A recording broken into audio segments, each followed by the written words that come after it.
UK emergency alerts. Test on September 7th at 3 p.m. Attention UK, just 1 week to go. On Saturday, September 7th at 3 p.m. the government will test its nationwide emergency alert system on mobile phones.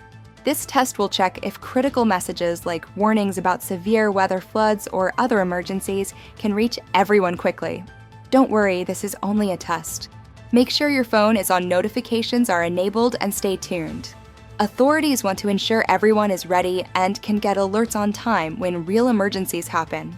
Remember September 7th at 3 p.m., your phone may buzz with a test alert. Be prepared and stay alert. For more updates, stay connected with IAI News.